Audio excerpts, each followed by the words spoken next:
一個孤兒，佢出世冇幾耐就俾佢阿媽遺棄咗喺孤兒院嘅門前，佢阿媽走咗冇幾耐，最後發現咗佢，原來嗰個人就係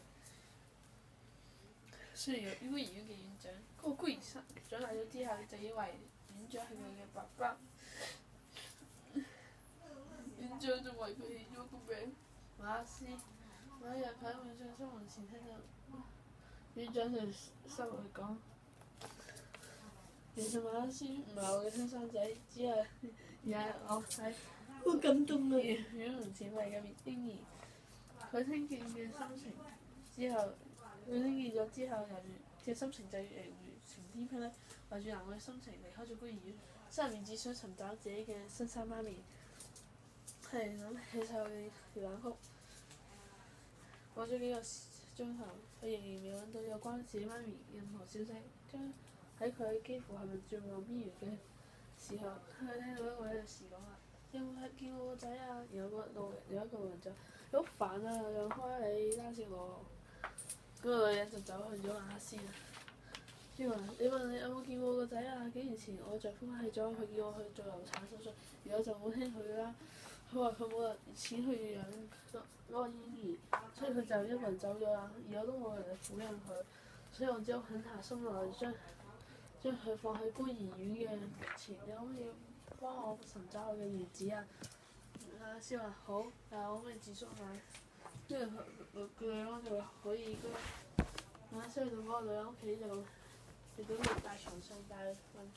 過咗一陣喺睡夢中咁聽到嗰個女人唱將佢穿嗰件恤衫，佢突然從床上面爬起身，你係咪阿媽？點解你咁講嘢？咁我點唱嘅就係我阿媽唱，唱咗佢哋兩個，馬斯話：以後佢哋就一直幸福快樂咁生活。一齊偉大嘅無論幾大嘅困難，因為可以衝破。咁我哋一齊關於身邊嘅人啦。我喺度啊！你揸機啊？問人一個。我喺呢度睇咧，先發現你皮膚超好喎。係咩？哈哈！你唔知咩？皮膚超好喎。係啊。開始啊！一個猥瑣嘅鹹濕佬。阿媽趴喺孤兒院嘅門前，佢阿媽走咗冇幾耐，就有人發現咗佢。原來嗰個人就係商業孤兒院嘅院長。嗰個孤兒長大之後，咁就自然以為院長係佢嘅阿爸啦。院長仲幫佢起咗個名叫做馬克思。Yeah. 某一日，佢喺院長室門前聽到院長同聲音話：其實馬克思唔係我嘅親生仔，係個香港小白。OK。佢聽咗之後，心情就猶如晴天霹靂。佢只好懷住難過嘅心情離開孤兒院。佢心入面淨係諗住尋找自己嘅親生媽咪。成一條。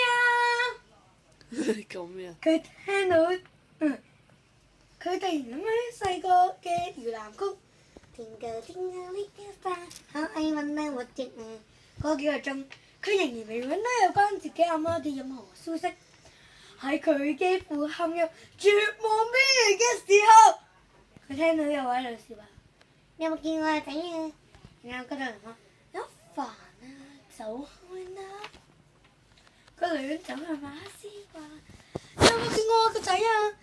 幾年前我嘅丈夫拋棄我，佢叫我去做流產手術，但我冇聽佢講，佢話佢冇錢去養佢，所以佢自己一個人就走咗啦。